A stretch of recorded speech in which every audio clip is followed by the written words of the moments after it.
Ok, seguimos con la estructura del colágeno. Estábamos viendo esta secuencia de aminoácidos, que son tres aminoácidos, ya X, y la tercera posición de este patrón que se repite es la glicina. Y lo que quiero que les quede claro es que la glicina está siempre presente y es el más abundante de los aminoácidos en esta proteína, porque tiene una cadena lateral pequeña y eso facilita la estabilidad de la hélice. Si tuviésemos una cadena lateral grande, se produce una incomodidad espacial, ¿ya? Y esa incomodidad espacial se denomina impedimento estérico, ¿ya? Por eso es que se habla de esta repulsión estérica, ¿de acuerdo? Ustedes deberían tener química orgánica, yo siempre he dicho lo mismo. Acá, cuando hacemos un giro, ya en una alfa hélice, yo le estaba comentando que las cadenas laterales van hacia afuera, ¿cierto? Entonces, si tenemos cadenas laterales que son voluminosas, por ejemplo, como el triptófano, ¿se fijan? Triptófano, una cadena lateral grande. Triptófano, una cadena lateral grande. Ahí, esos dos triptófanos se van a incomodar porque abarcan mucho volumen. Entonces, al incomodarse, genera una desestabilización de la hélice, haciendo que la hélice se abra.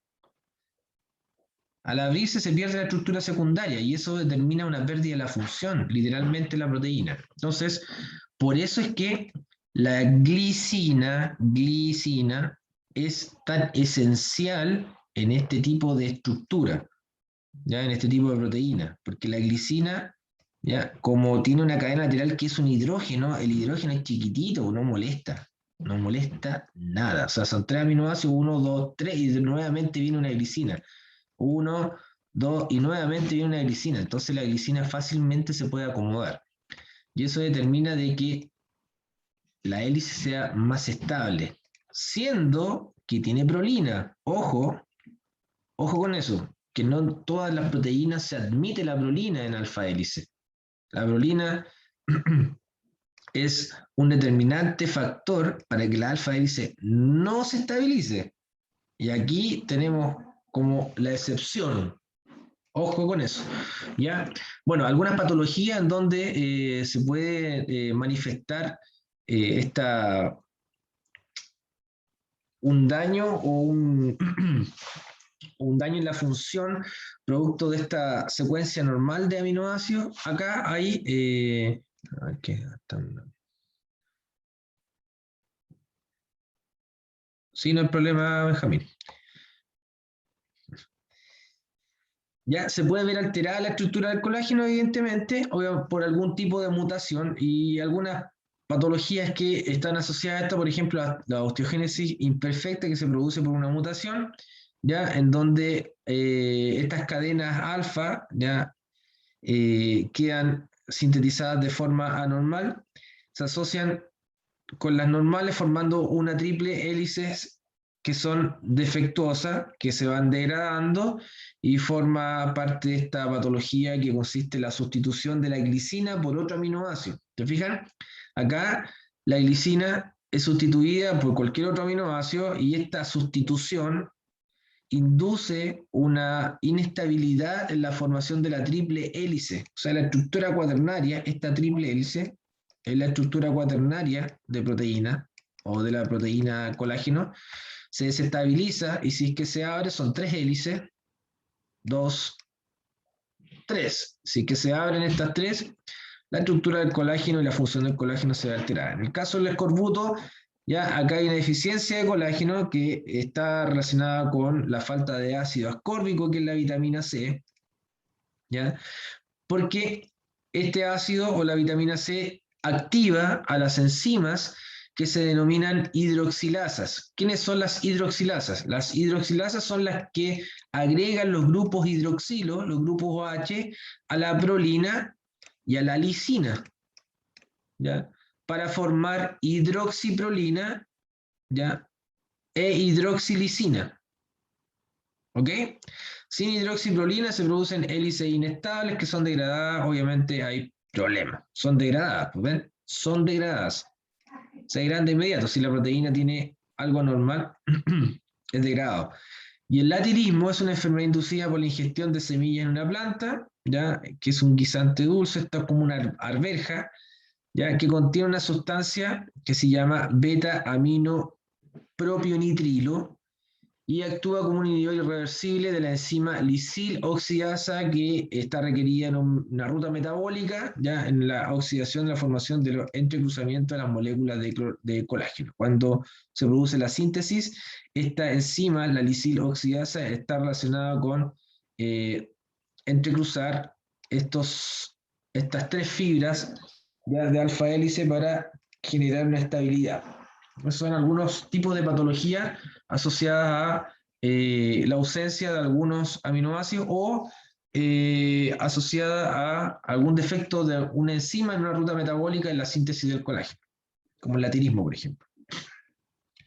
Bueno, vamos un poco a la síntesis, cómo se sintetiza el colágeno. Yo les comentaba que se sintetiza en forma de procolágeno, se eliminan los extremos que son los N y los C terminales, pero las cadenas que quedan, estos centros o las partes funcionales, las zonas funcionales que quedan después de esta escisión o corte de la molécula de procolágeno, se unen por zonas polares y por zonas apolares. ¿Se fijan? Que acá hay una interacción que se debe a una unión entre zonas que son apolares y otras zonas que son más polares de la proteína comienzan a interactuar. Aquí la interacción es polar con polar, ya, polar con polar y apolar con apolar. Entonces, esa zona que está ahí de color rosado ya interactúa con otra zona de color rosado, no con un azul. Tiene que ser de la misma categoría, tiene que ser de la misma polaridad. Y en el caso de las zonas azules, con zonas azules. ¿De acuerdo? Y eso ayuda a que la fibra se vaya contrayendo, ya se vaya apretando. Por eso son fibras resistentes. Estas fibras son resistentes a cambios de temperatura, cambios de pH. Recuerden eso. Entonces, la constitución molecular que tiene, desde el punto de vista de las interacciones, son fuertes. Acá hay interacciones que son, obviamente, enlaces covalentes, enlaces peptídicos, puentes disulfuros, pero también están estos puentes de hidrógeno e interacciones moleculares como las apolares, interacciones hidrofóbicas o apolares, que ayudan a la estabilidad de la fibra recién sintetizada. Ya, y acá hay un esquema, por ejemplo, de la síntesis del colágeno, cómo sale de la célula como procolágeno, con estas zonas que son globulares, los extremos. Esos especies de rombo que tiene ahí corresponden a las secciones de colágeno que está asociada a un carbohidrato, que son los glucosaminos. Cuando comienza la asociación de cada una de estas fibras, se unen por ya estas zonas polares y zonas apolares que interactúan, pero después de esta eliminación o la escisión de los extremos, que son globulares que no sirven, y una vez que se forman estos enlaces covalentes e interacciones apolares y polares, se forma lo que se denomina la fibrilla de colágeno, y esta fibrilla de colágeno después se va agregando con otra fibrilla. ¿Vale? Y seguimos haciendo una especie de soga cada vez más gruesa. Y llegamos como una cuerda, no sé, pues de un barco. ¿Han visto estas cuerdas, estas sogas gigantes que de repente tienen, no sé, pues los barcos? Los barcos, no sé, porque generalmente tienen cadena, pero no sé, pues estos barcos que son como de la pesca. ¿Ya? Me explico, ¿cierto? Ya, eso. Sí, se entiende. Gracias. Gracias, gracias. No se molesten. Bueno, ya sigamos avanzando porque el texto es súper largo. Ya, y vamos a ver, bueno, con respecto al colágeno, es eso, la conformación estructural, nos fijamos bastante en los aminoácidos, así que estudien la constitución, la secuencia de aminoácidos, es importante que ustedes revisen y recuerden cuál es la estructura de la prolina, ¿ya? Y cuando hablamos de una hidroxiprolina no cambia, sigue la cadena lateral unida al grupo amino, ojo con eso, ¿ya? La secuencia de estos tres aminoácidos y obviamente por las patologías les vamos a preguntar la prueba en el certamen. Con respecto a las proteínas que son un poco más flexibles y que tienen otra función. Está como ejemplo la proteína que es la hemoglobina. ¿Ya? Hacemos una imagen de la hemoglobina. Acá está. Esta es la hemoglobina. La hemoglobina es una proteína bastante particular, ¿ya? Es una proteína con estructura cuaternaria. Ustedes pueden observarla, es una proteína, aquí un modelo tridimensional de la hemoglobina. La hemoglobina es una proteína globular, es bastante flexible, tiene una función determinada con el transporte que está asociada a los gases, pero en su interior, ¿ya? La hemoglobina es una proteína cuaternaria que tiene 4 subunidades, se reconocen por acá, ¿ya? Pero en el interior de cada una de estas subunidades está esta zona, y esa zona es esto que está acá. Es un grupo bastante especial que se denomina grupo EM o grupo HEMO, ¿ya? Este grupo HEMO es un grupo extremadamente plano, rígido, que en el centro posiciona un átomo de hierro. Y este átomo de hierro se coordina con los átomos de nitrógeno. Coordinarse significa que se une, ¿ven? Ahí están los átomos de nitrógeno. Se coordina con los átomos de nitrógeno, permitiendo que el átomo de hierro pueda variar en su estado de oxidación de hierro más 2 a hierro más 3. ¿Ya? Al variar con los estados de oxidación de hierro más 2 a hierro más 3, es capaz de unir, ¿ya? O liberar el oxígeno y dióxido de carbono. Tiene afinidad por estos dos gases. El cambio en el estado de oxidación del hierro determina la unión de estos dos tipos de gases, ¿ya? Que posee, que están relacionados con la dinámica de transporte de la hemoglobina. Esta estructura se denomina tetrapirrol. De repente pueden aparecer palabras que no la entienden. Tetrapirrol, ya que está relacionada con la síntesis específica de una ruta metabólica de pirroles, dentro de las cuales también hay una muy parecida en células vegetales que conduce a la síntesis de la clorofila. La clorofila tiene exactamente la misma constitución, un pirrol, pero lo único que cambia al medio, en el centro, que es un átomo de magnesio. En vez de un átomo de hierro, hay un átomo de magnesio. ¿Ok?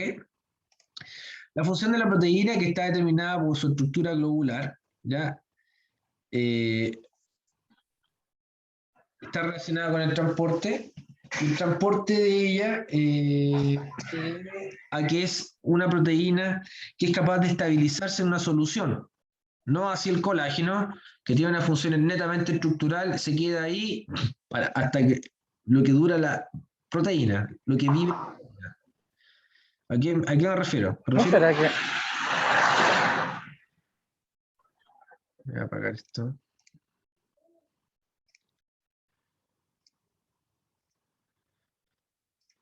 Me refiero a que la hemoglobina es capaz de sostenerse o flotar.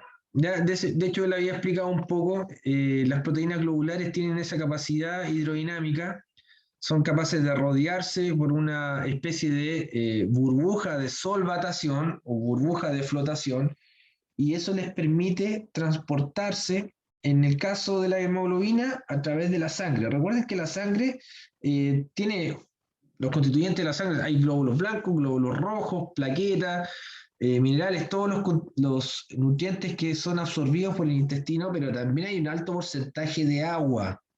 ¿Ya? Entonces, si podemos clasificar a la sangre como un líquido, ¿qué tipo de líquido sería? Sería un líquido netamente polar. Polar. ¿Ok? Polar. Y polar, ¿por qué? Porque hay un alto contenido de agua.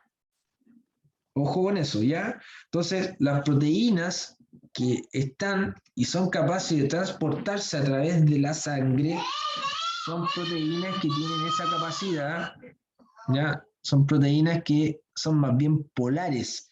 Y esa es la gran característica de las proteínas globulares como la hemoglobina. ¿Ok? Bueno, aquí aparece, no sé, pues el sistema plano de la porfirina, que es el tetrapicrol, ¿ya? Esta porfirina es el grupo M, y cómo se intercala el átomo de hierro en esta porfirina, que está coordinado por ese átomo de nitrógeno, que es un residuo de histidina, ¿ya?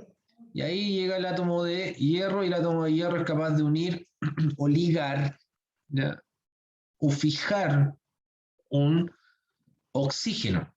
Obviamente, acá la fijación del oxígeno, si se une con un enlace covalente de forma irreversible, o sea, imagínense, fijaríamos oxígeno y nunca más lo soltamos. O sea, este oxígeno jamás llegaría a las células. ¿Ya? Esta unión es transitoria. ¿Ya? Por eso es que la afinidad cambia, y eso se debe también a las presiones parciales de dióxido de carbono y presiones parciales de oxígeno. Ya, pero eso es harina de otro costal, espero que en fisiología lo vean ya, con bastante detalle. Ya, acá ustedes se tienen que preocupar de ver la estructura de la proteína y cuál es la función. La fisiología y la dinámica del transporte de la hemoglobina ustedes deberían revisarla también en fisiología. Esta afinidad por el oxígeno, por el dióxido de carbono, cambia según el tipo de tejido. Profe, entré recién. Ya, Tomás, ahí lo dejo presente, una vez que termine.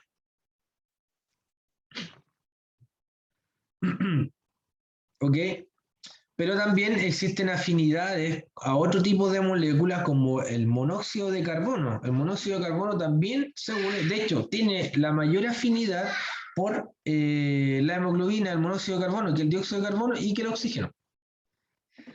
Por eso que la intoxicación con monóxido de carbono es frecuente, ¿ya? Y se debe a un mal funcionamiento de, por ejemplo, no sé, los calefón cuando están mal mantenidos, ¿ya? El típico brasero después del asado que, no sé, pues, se ingresa a una casa y todavía el carbón tiene partes negras, ¿ya?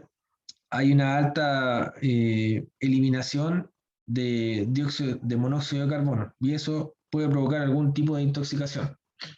Por eso el carbón, antes de tirar la carne, hay que esperar que esté brasa, blanco, ¿ok? Si no, cambia el sabor. Ya, vamos a la estructura de la proteína globular con estructura cuaternaria. ¿Cuáles son los ligandos y las subunidades específicas? Cuando hablamos de subunidades de proteína, nos referimos netamente a que son 4 cadenas, son cadenas iguales, tienen la misma longitud, y cada cadena tiene su proceso. O sea, cada cadena pasa por la estructura secundaria, luego cada cadena pasa por la estructura terciaria, y después estas cadenas se unen formando una especie, como ustedes vieron ahí, ya globular de 4 segmentos, ya, que están unidos, y cada uno en el centro tiene este núcleo porfirínico. O sea, la hemoglobina es una proteína cuaternaria que hace el trabajo de 4 enzimas o 4 proteínas. Trabaja por 4. Y existe un efecto cooperativo en cada una de las unidades. O sea, una subunidad, un oxígeno, estimula a que las otras unidades también puedan unir oxígeno, y también la siguiente subunidad puede unir el oxígeno, y la última subunidad también puede unir oxígeno. Es como un efecto dominó. Eso se llama efecto cooperativo. Aquí está lo que estoy hablando. Ya, cada una de estas especies de rollos, ya, que ustedes pueden ver ahí, ese enrollamiento, ensamblaje que tiene la proteína, cada uno de esos se llama su unidad. Entonces tenemos una proteína tetramérica, ya, tetrámero. Tetrámero significa que son 4 subunidades, tetra, ¿ok? Este es un tetrámero en donde tenemos a 2 unidades alfa o cadenas alfa y 2 unidades con cadenas beta. ¿Vale? Cadenas alfa y cadenas beta. Pero cada una de ellas, si se fijan, ven esa especie como de platillo volador pero con un rectángulo, no con un círculo al medio. Eso que está ahí, eso es el grupo M. Y ahí está el átomo de hierro. ¿Vale? El grupo M o el grupo hemo con su átomo de hierro en el centro. Entonces, claro, acá cada grupo hemo puede unir un átomo de oxígeno. ¿Se fijan? Y esta es solo una enzima, es una proteína. ¿Ok? Pero se hace de forma cooperativa. Primero, esa estimula la siguiente, esta estimula la siguiente unidad y así sucesivamente. Participan todas. Dependiendo de la presión parcial de oxígeno, la presión parcial de CO2, es que la afinidad cambia para unir a cada uno de estos átomos. Ya, acá habla algo acerca de la capacidad para captar oxígeno y otros ligandos presentado la estructura compuesta por estos 4 anillos, ya la unión del oxígeno a su unidad, cambio conformacional, por modificación, etcétera, etcétera. Ya, esto relacionado con la estructura T y la estructura R está asociado a un movimiento de una del movimiento de la proteína. T viene de type, que significa contraído, y R, relax, que es relajado. Entonces la proteína se mueve y este movimiento de contracción y relajamiento que tiene está asociado a la unión o a la afinidad por el oxígeno. ¿Ya? Entonces, cada vez que se produce este movimiento de relajo o de contracción, la proteína puede unir o liberar el oxígeno. Obviamente, este efecto está determinado por una curva que está asociada a lo que yo le estaba comentando, a la presión parcial de oxígeno y también la presión parcial de dióxido de carbono. ¿Ya? Tienen que tener en cuenta que en los tejidos, por ejemplo en los músculos, la presión parcial de dióxido de carbono es mayor por la producción metabólica. ¿Ya? Entonces, pero en los pulmones la presión parcial de oxígeno es mayor y la presión parcial de dióxido de carbono es menor. Por eso se produce el intercambio. Por eso se produce el intercambio de gases. Hay una mayor presión de oxígeno, por eso induce a que la proteína una oxígeno. En cambio, cuando la proteína llega al músculo, hay una presión parcial mayor de dióxido de carbono, libera el oxígeno, une el CO2. Ya, como hay una presión menor de oxígeno, presión parcial menor de oxígeno, libera el oxígeno y ese oxígeno después difunde por las células y llega a las mitocondrias. Y ahí es utilizado el oxígeno en un proceso que se llama fosforilación oxidativa, específicamente en la cadena de transporte electrónico. Ya que lo vamos a ver más adelante. La función de respirar y de tener oxígeno es que llegue a la mitocondria, específicamente a la cadena de transporte electrónico. ¿Ok? Ya la forma T es desoxi y la forma R es oxidada, así que ayuda a esta captura de los diferentes tipos de gases, pero asociado obviamente a las presiones parciales. Esto es lo que les comentaba. El efecto del pH obviamente también induce una unión o esta apertura de la proteína. Fíjense que a medida que nos vamos hacia acá tenemos un efecto cooperativo positivo y a medida que la curva se viene hacia el otro lado el efecto es negativo. Y eso está relacionado con el pH, pues si el pH es 7,2, ya obviamente se relaja más, y si el pH es 7,6, se favorece ya la proteína que esté más activa. Pero lo normal es que esté, o más contraída, pero lo normal es que esté en 7,4. Esta variación de pH es prácticamente la vida de la hemoglobina. Si salimos de esta variación de pH, un pH 7, 6,9, la hemoglobina se desestabiliza y pierde su forma. Si pierde su forma, deja de transportar oxígeno. Algunas patologías, para terminar, ya que estamos en la hora, algunas patologías, la anemia falciforme.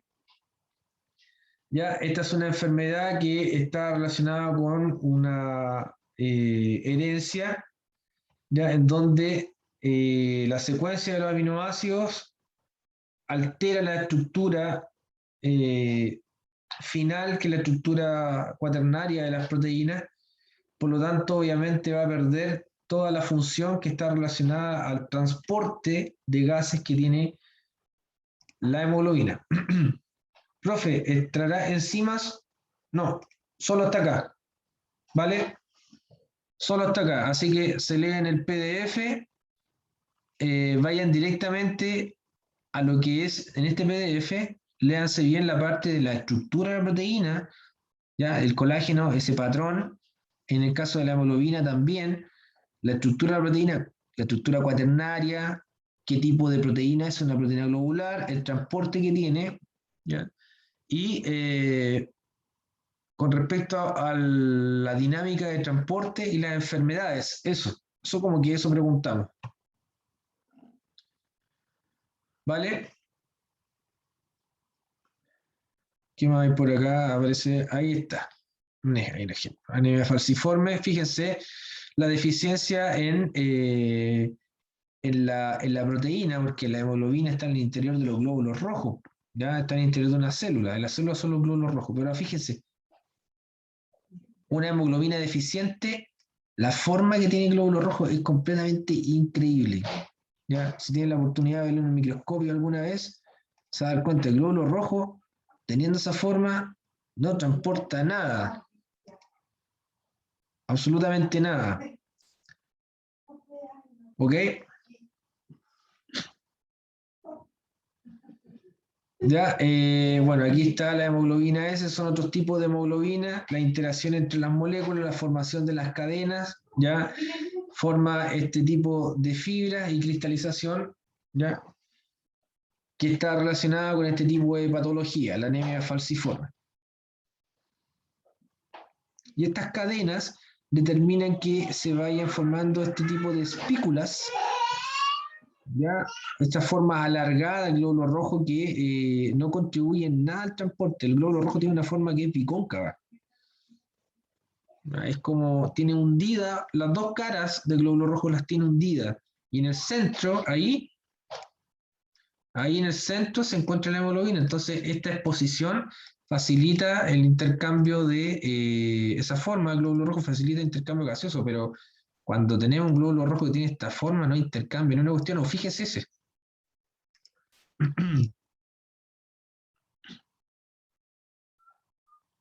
¿De acuerdo?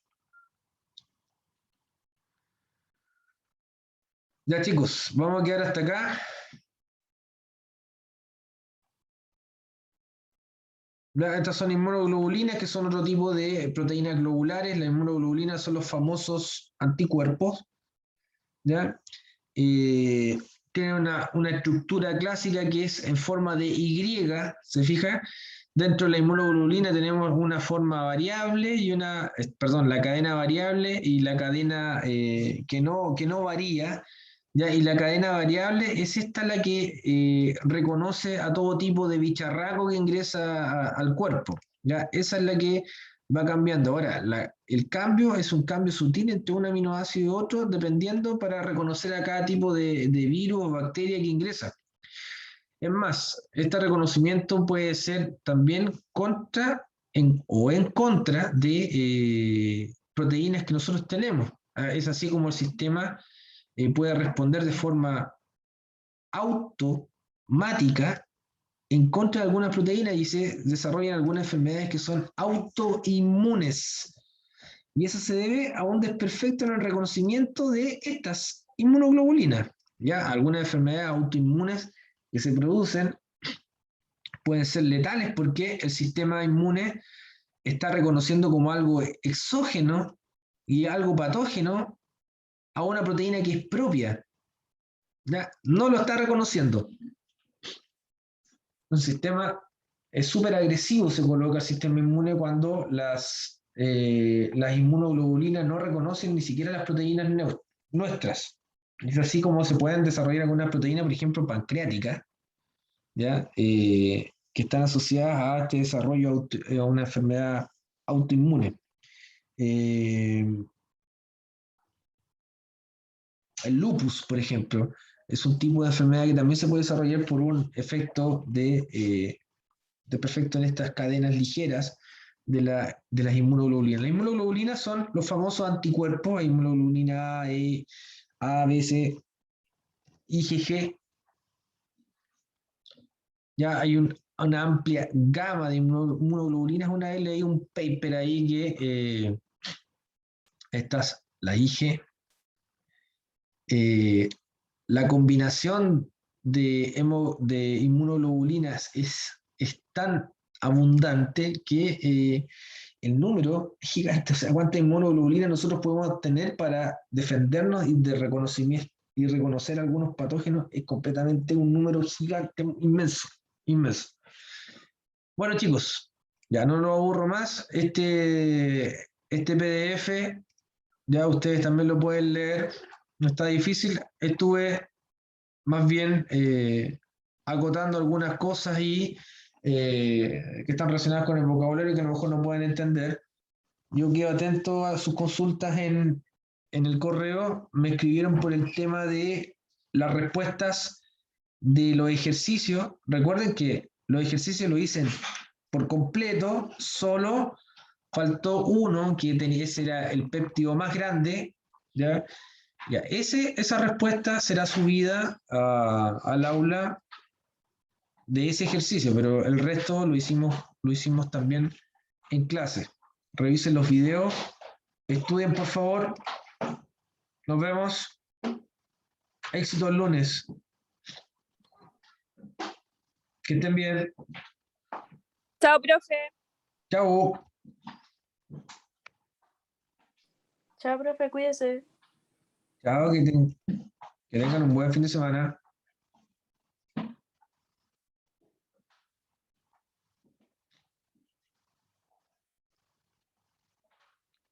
¿Quién entró tarde? Ay, se me fue. Javi. Yo, Connie Vidal. Ya, Connie, te dejo presente al tiro.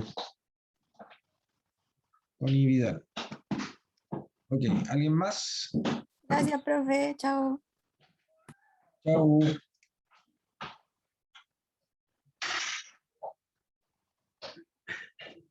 Nadie más.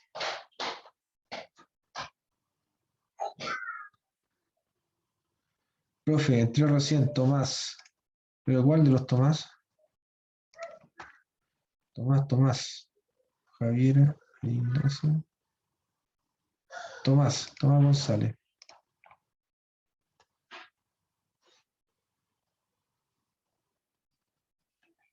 ¿Dónde está el Tomás González? Ya estaba haciendo gimnasia. Ok, nos vemos. Adiós.